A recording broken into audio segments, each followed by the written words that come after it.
할렐루야. 우리 같이 한번 인사 나누겠습니다. 잘 되고 있습니다. 기도합니다. 네, 항상 기도로 승리하는 여러분이 되기를 간절히 바랍니다. 밖에 또 비가 오네요, 그렇죠? 네, 어제 온다는 비가 이제 옵니다. 우리가 세상 일은 알 수가 없습니다. 세상 일은 알 수가 없고요. 또 하나, 우리는 인생 역전을 많은 사람들이 희망하고 있죠, 그죠? 내 인생이 좀 역전되기를. 지금 자기의 인생에 만족하는 사람이 과연 이 땅에 몇 프로 될까요? 많지 않을 거예요. 사람 욕심은 끝이 없기 때문에 여러분 가진다고 만족하지 않습니다. 여러분 뭐 높아졌다고 만족하지 않더라고요.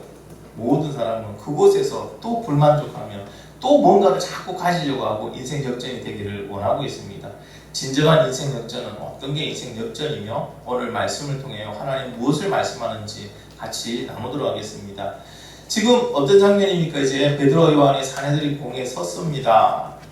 앞전에 일어났던 사건이죠. 사내들이 그 무시무시한 그 사람들 앞에서 그때 당시 이스라엘을 좌지우지하는 권력가들이 모인 그곳에서 베드로 요한이 섰고요. 지금으로 말하면 금사와 같은 사람이죠. 금사와 같은 사람 베드로 요한에게 말합니다. 네가 누구의 이름으로 또는 누구의 무슨 권세로 이 안전뱅이를 걷게 하였느냐 하고 막 신문을 합니다. 죄인 취급해버립니다. 여러분 너무 웃기지 않습니까? 40년 동안 못 걸었던 안전뱅이를 걷게 했으면 칭찬해야죠. 당신 대단합니다. 어떻게 했습니까? 어떻게 이런 일을 하실 수 있습니까? 그 비결이 뭡니까? 라고 물어보는 게 그죠? 정상이죠. 그런데 안전뱅이를 고쳤다고 이렇게 세웠다고 죄인 취급합니다. 범죄로 몰아갑니다. 여러분 안전뱅이를 절대 이렇게 세우면 안 됩니다. 우리 범죄자가 됩니다. 이렇게 죄인인 걸로 몰아갑니다. 자, 이제 그 말을 들은 베드로가 성령이 충만하여서 변론을 하죠. 베드로의 변론이 뭡니까? 안전뱅이를 걷게 하는 것은 죄가 아니고 착한 행동이다. 당연하잖아요, 그죠? 그리고 이것을 한 것은 우리가 아니고 너희가 버림들처럼 버림, 그리고 온갖 괴력으로 십자가에 못 박아 죽인 그 예수 그리스도께서 하셨고, 예수님이야말로 메시아이고 예수 그리스도를 믿지 않으면 구원받을 수 없다고요. 제대로 성경에 대해서 교육도 안 받고 학교 교육도 제대로 안 받았던 이 베드로가 아주 논리적으로 얘기를 합니다. 그리고 담대하게 얘기를 합니다. 원래는 권위적인 어떤 분위기와 강압적으로 베드로 요한을 눌러서 그죠? 죄인으로 만들어 가려고 했던 그 공회원들이요, 베드로의 말을 듣고 당황하기 시작합니다. 야, 이거 어떻게 하지? 야, 쟤 원래 말 못하는 애 아니었어? 저렇게 어떻게 논리적으로 말할 수 있지? 그러면서요, 잠시 나가 있으랍니다. 그리고 그들끼리 비상회의를 합니다. 그 부분이 이제 오늘부터 시작되는 겁니다. 자, 하나님께서 오늘 말씀을 통해서 또 이 재판을 통해서 우리에게 무엇을 말씀해 주시려고 하는 걸까요? 첫 번째는요, 부인할 수 없는 믿음을 가지라는 거예요. 나도 부인할 수 없고 상대도 부인할 수 없는 믿음을 가져라. 우리 16절 말씀 같이 한번 읽어볼 거예요. 16절 말씀 시작. 이 사람들을 어떻게 할까? 그들로 말미암아 유명하여나는 것이 예루살렘에 사는 모든 사람에게 알려졌으니 우리도 부인할 수 없는지라. 죄송한데 저기 그 인터넷 방송되고 있는 폰이 혹시 알림이 오면 빨리 보고 알림을 꺼줘야 돼요. 그래야 이제 계속 녹화가 되니까요. 자, 말씀처럼요, 베드로와 요한이 한 일은요, 누가 다 봤죠? 예루살렘 사람들이 다 봤죠. 그리고 그 증거가 지금 어떻게 안전뱅이 옆에 붙어 서 있어요. 그러다 보니까요, 베드로와 요한의 말을 무시할 수가 없는 거예요. 외면할 수가 없는 거예요. 근데 당시에 사내들인 그 공회의 권한이 어느 정도였냐면은 사회, 도덕, 정치 그런 것들의 어떤 현안들을 의결하는 그런 기관이 사내들인 공회였고요. 지금 말하는 국회의원이죠, 국회. 그리고 사법권도 있었어요. 그러니까 어떻게 합니까? 법원의 기능도 같이 있었어요. 그래서 사형까지 언도할 수 있어요. 거기에서 모든 걸 다 할 수 있어요. 단 하나, 로마의 지배하에 있었기 때문에 사형 집행권은 로마 총독에게 있었어요. 사형을 집행하는 것은 로마 총독만이 할 수 있는 권한이다. 이렇게 되어 있습니다. 그러니 그 의회에서 사내들 공회에서 이 사람은 사형한다고 어기해버리면 끝이에요.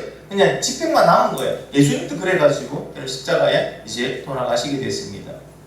이런 막강한 권력을 가진 사내들인 공예였지만은 부인할 수 없는 증거가 눈앞에 보이니까, 그리고 백성들의 여론이, 백성들도 봤잖아요.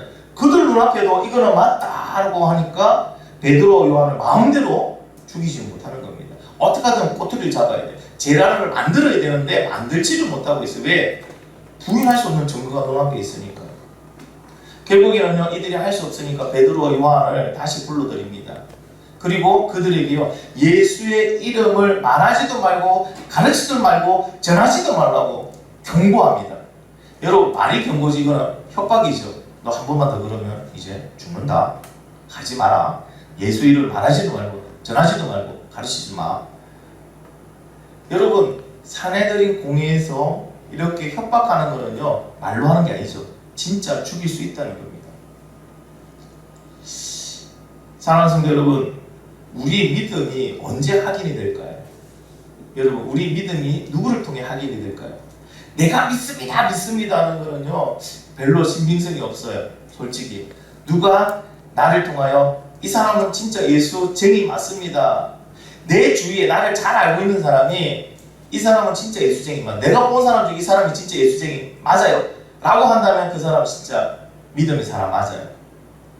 근데 더더욱 예수 믿는 걸 핍박하는 사람, 나를 대적하는 사람이 나를 보고 이래 얘기합니다. 이 사람 진짜 예수쟁이입니다. 그런다, 그건 영광입니다. 왜? 내가 확실히 예수 믿고 있다는 것 갖다가 그 사람 말을 통해 확인시켜주는 거예요. 여러분, 지금 나는 어떤 믿음을 가지고 있는지를 알고 싶으면 여러분을 가장 잘 알고 있는 사람한테 물어보세요. 네가 보기엔 내가 예수쟁이 맞니? 여러분을 가장 잘 알고 있고 여러분 가까이 있는 분이 누굽니까? 그분한테 물어보면 돼요. 예. 부부가 가장 잘 알고 있죠. 그 다음에 또 자녀한테도 물어보면 됩니다.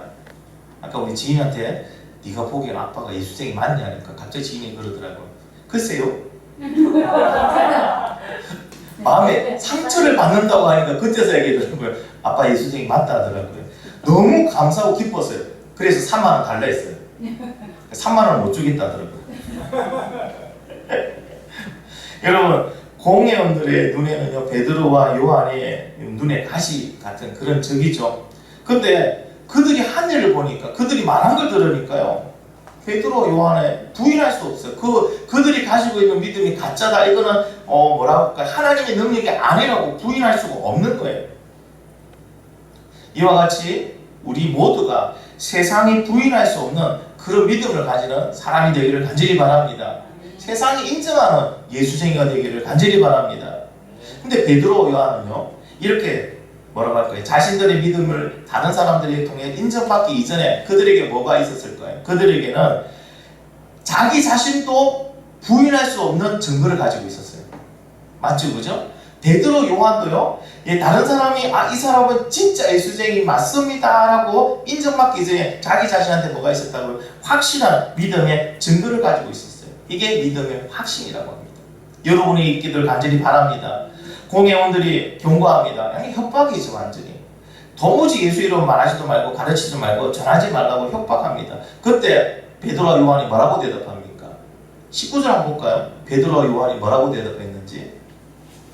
알겠습니다, 이제 안 하겠습니다, 이렇게 했을까요? 아니에요. 19절 같이 읽어볼게요. 베드로와 요한이 대답하여 이르되 하나님 앞에서 너희 말을 듣는 것이 하나님의 말씀을 듣는 것보다 옳은가 판단하라. 베드로, 요한이 이렇게 얘기합니다. 오직 하나님 앞에서 옳은가 판단하라. 그들의 기준은요, 사내들인 공회, 그러니까 세상의 권력이 기준이 아니에요. 세상의 법이 기준이 아니에요. 뭐가 기준이라는 겁니까? 오직 하나님이 기준이라는 거예요. 그러니까 하나님 앞에서 옳은가 판단하라. 이렇게 여러분 강력하게 말할 수 있었던 것은 베드로, 요한에게 뭐가 있었다고요? 그들조차 부인할 수 없는 믿음의 증거를 가지고 있었기 때문에 그 권력들 앞에서도, 막강한 권력들 앞에서도 자기들을 죽일 수 있는 그러한 권력을 가진 사람들 앞에서 이렇게 확실하게 이야기할 수 있어요. 여러분, 오직 하나님 앞에서 옳은가 판단하라. 이 말씀은 오늘날 우리에게도 이렇게 얘기합니다. 오직 하나님 앞에서 돈을 사랑하는 것이 예수님을 사랑하는 것보다 옳은가 판단하라. 오직 하나님 앞에서 쾌락을 즐기는 것이 예수님을 따르는 것보다 옳은가 판단하라. 오직 하나님 앞에서 성공을 위해 가는 것이 예수님을 따라 천국 가는 것보다 옳은가 판단하라. 할렐루야. 여러분은 어떤 것을 판단하고 따라가고 있습니까? 이걸 기준으로 삼으면요, 여러분 엉뚱한 길로 갈 수가 없죠. 예수님 오직 하나님 앞에서 옳은가 판단하라. 여러분의 기준이 하나님 되기를 간절히 소망합니다. 여러분의 기준이 말씀이 되기를 간절히 소망합니다. 여러분의 기준이 천국이 되기를 간절히 소망합니다. 산헤드린 공회가 가지고 있는 그런 어마무시한 그런 권력 앞에서 베드로 요한은요, 아무런 이유도 없이 그냥 죄가 없는데도 죄를 만들어낼 수 있는 데가 그들이었잖아요. 예수님 죄가 없는데 만들어내가 죽였잖아요. 그들이 하고 산다면 베드로 요한은 죽을 수 있었어요. 그런데 베드로 요한은 그런 권력 앞에서도 떨지 않았어요. 주눅 들지 않았어요. 눈치 보지 않았어요. 왜? 그들에게는 그들조차 부인할 수 없는 믿음의 증거를 가지고 있었습니다. 그들의 믿음의 증거가 뭡니까? 20절에 우리는 보고 들은 것을 말하지 아니할 수 없다. 그들의 믿음의 증거가 뭐라고? 보고 들은 거예요. 보고 들은 거예요. 맞잖아요, 그죠? 그들이 보고 들은 것을 있기 때문에 나는 하나님 외에는, 예수님 외에는 다른 사람 말 들을 리 없고 그 길로 나는 정의의 길로 가겠다. 세상의 엄청난 권력 앞에서 전혀 주눅 들지 않고 눈치 보지 않고 오직 하나님의 말씀대로 예수 그리스도의 증인으로 살기 위해서는 우리에게도 뭐가 있어야 됩니까? 보고 들은 증거가 있어야 됩니다. 할렐루야. 말씀을 지식으로 전해 들은 사람, 말씀을 이론으로 알고 있는 사람은요, 세상의 권력 앞에 힘을 쓰지 못합니다. 오직 내가 직접 보고 들은 믿음의 증거. 다시 말씀드리면요, 하나님의 말씀을 믿고 순종하고 그것이 말씀대로 이루어지는 것을 가지고 있는 보고 들은 믿음만이 세상의 권력 앞에서 다른 데 앞에 눈치 보지 않고 믿음을 선포할 수 있다는 겁니다. 여러분, 이런 사람 되기를 간절히 바랍니다. 그래서 여러분, 믿음의 증거를 가진 사람은요, 세상에 감당하지 못해요. 베드로와 요한, 그때 당시 막강한 산헤드린 공의 그 권력이 베드로와 요한을 감당하지 못합니다. 그러니 어떻게 됩니까? 놓아줘야 되죠. 그들을 죽이지 못합니다. 더 이상 그들을 어떻게 할 방법이 없습니다. 그러니 놓아줍니다. 21절에 관리들이 백성들 때문에 그들을 어떻게 처벌할지 방법을 찾아내지 못하고 다시 위협하여 놓아주었으니 이는 모든 사람이 그 된 일을 보고 하나님께 영광을 돌립니다. 풀려났어요. 그때 당시 베드로 요한이 잡혀가는 것을 봤던 나머지 사람들은요, 뭐라고 생각했을까요? 죽었다 생각했죠. 왜? 예수님도 죽였으니까 그들이. 이제 그들은 죽었다 생각했습니다. 근데 그들은요, 무사히 풀려났습니다. 여러분, 이렇게 확실한 믿음을 가지고 있으니까요, 내가 보고 들은 증거를 가진 믿음을 가지고 있으니까 세상이 그들을 감당하지 못합니다. 그들이 풀려나자 그것을 본 모든 사람들이 하나님께 영광 돌리고 감사합니다. 당연하죠. 여러분, 여기서도 오해하지 마시기 바랍니다. 베드로와 요한이 잘해서 그런 게 아니에요. 하나님의 은혜예요. 그게. 세상의 권력 앞이라도, 여러분 어떤 위험 속에서라도요, 하나님의 믿음의 증거를 가지고 사는, 하나님을 증인하는 그런 사람 누가 보호합니까? 하나님이 보호하는 거예요. 믿으시면 아멘? 그렇기 때문에 그들이 풀려난 것은 하나님의 은혜예요. 하나님이 그들을 털끝 하나 다치지 않고 거기서 나올 수 있게 하나님 보호해 주신 겁니다. 여러분, 이 땅에서 무엇으로 살아갈까요? 하나님 정의로 살아가세요. 그러면 누가 보호하신다고요? 하나님 보호하십니다. 여러분, 우리는 육을 입고 있는 이 땅에, 그리고 이 땅에 살아가는 사람이기 때문에 가장 우리에게 많이 부딪히는 문제가 뭡니까? 의식주의 문제죠. 그게 두려움으로 올 때가 많다니까요. 여러분 생각해 보세요. 주문에 돈이 없어요. 나에게 돈을 줄 사람도 없어요. 어디 가서 꿀 데도 없어요. 누가 와서 밥 먹으라는 사람도 없어요. 그리고 일주일을 굶었어요. 일주일 굶어 보셨어요? 여러분, 일주일 굶으면요, 사람이 더 이상 사람이 안 돼요. 맞죠? 뭔가 맛있는 냄새가 납니다. 미칩니다. 범죄자가 아닌데도 범죄를 할 수밖에 없어요. 배가 고프니까. 여러분, 그래서 세상의 문제는 쉬운 문제가 아니죠. 그래서 사람들이 의식주 문제, 그기 때문에 고민하고 그것 때문에 뭐합니까? 죄를 짓고 나쁜 짓 하며 살아가는 사람들이 많이 있습니다. 그런데 이런 세상의 문제 속에서도요, 우리가 하나님의 믿음의 정인으로 보고 들은 확실한 믿음의 증거를 가지고 있으면 누가 보호하신다고요? 하나님이 보호하십니다. 하나님 우리를 살게 하십니다. 믿으시면 아멘? 이것을 우리에게 말씀해 주신 거예요. 그래서 내가 가진 확실한 보고 들은 믿음의 증거를 가진 나도 부인할 수 없는, 그리고 세상도 부인할 수 없는 믿음을 가지기를 하고 계십니다. 두 번째는요, 예수님을 만난 사람만이 인생 역전을 하게 된다는 거예요. 믿으시나요? 아멘? 자, 여러분, 오늘 본문을 읽으면서 좀 이상한 절이 한 절이 있습니다. 그 절이 어딜까요? 그렇죠, 22절. 너무 뜬금없죠. 이미 안전병의 얘기는 앞에 지나갔잖아요. 그러면 안전병의 이 부분, 나이가 몇 살이라고요? 그렇죠, 40여 살, 40살이 넘었다는 거예요. 그럼 그걸 앞에 내놔야 되잖아요. 그런데 다 이제 끝나는 사건에서 갑자기 뜬금없이 안전병의 나이가 40세가 넘었더라. 여러분 생각해 보세요. 성경에 기록되어 있는 것은 중요한 의미를 가지고 있다는 거예요. 들을 필요도 없는 건 성경에 기록되지 않습니다. 여러분 얼마나 많은 이야기를 기록해야 되는데 성경이 너무 두꺼워지니까 꼭 필요한 것만 추려서 기록을 했는데 그 내용 중에 하나가 이 표적으로 병나은 사람이 40세가 되었다, 40여세가 되었다 하고 나와 있는 것은 이것이 중요하다는 의미를 가지고 있습니다. 왜 중요할까요? 그게 왜 중요할까요? 첫 번째는요, 나이가 몇 살이든 예수님을 믿지 않은 인생은 똑같다는 거예요. 그 사람이 40살이든 50살이든 60살이든 아니 10살이든 예수님을 믿지 않는 인생은 다 똑같습니다. 예수 그리스도를 나의 주인으로 모시지 않은 인생은요, 자기 중심적이에요. 그리고요, 성공 중심적이고 물질 중심적으로 살아갑니다. 그들은요, 행복하기 위해서, 잘 살기 위해서, 보람되게 살기 위해서 최선을 다해서 열심히 살지만 살면 살수록 더 힘든 인생을 살아가고 있다는 거예요. 여러분, 우리 그렇게 살지 않았습니까? 예수 만나기 이전에. 그쵸? 나름대로 먹고 잘 살기 위해서. 근데 먹고 산 사람이 없어요. 먹고 다 죽었지. 행복하게 살기 위해서 열심히 노력했어요. 근데 삶이 더 나아지던가요? 더 힘들어져요. 이상하게 생각지도 않은 코로나라는 게 나타납니다. 여기에서 어떻게 합니까? 여러분 한번 멋지고 잘 살아보겠다고 사업을 확정했습니다. 가게를 차렸습니다. 많은 돈을 투자했습니다. 근데 코로나가 생겼어요. 사람들이 오지 않습니다. 가게 빛은 자꾸 늘어납니다. 인생은 더 힘들어집니다. 여러분, 그 사람이 어떤 사람이든 몇 살이든 상관없이 예수님을 믿지 않는 인생들은요, 이런 힘든 인생을 계속하게 살아가고 있다는 겁니다. 결국은 돈이 있어도 문제고 돈이 없어도 문제라는 거예요. 성공해도 문제였고 실패도 문제였다는 거예요. 넘어져도 문제였고, 그렇죠, 일어서도 문제라는 거예요. 결국 뭡니까? 문제만 있는 인생을 벗어나지 못하고 있더라는 거예요. 누가? 예수 안 믿는 사람들은요, 결국 문제 속에 살아가는 거예요. 어떤 분이 이렇게 표현하더라고요. 인생이란 문제 풀다가 끝나는 게 인생이다. 실감하시죠? 그죠? 뭐 하나 끝나, 이거만 해결하면 다 끝났을 거다. 근데 또 하나 문제가 생기는 거예요.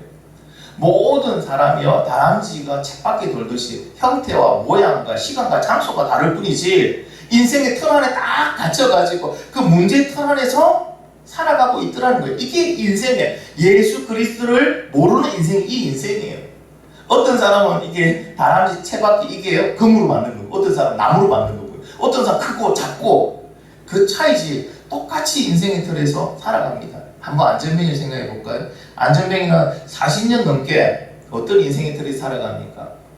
그는 걷지 못하고 구걸어 살고 다른 사람 의지되고 부러워하고 그리고 한탄하고 이 인생의 틀에서 못 벗어났습니다. 벗어날 수가 없죠. 불가능하죠.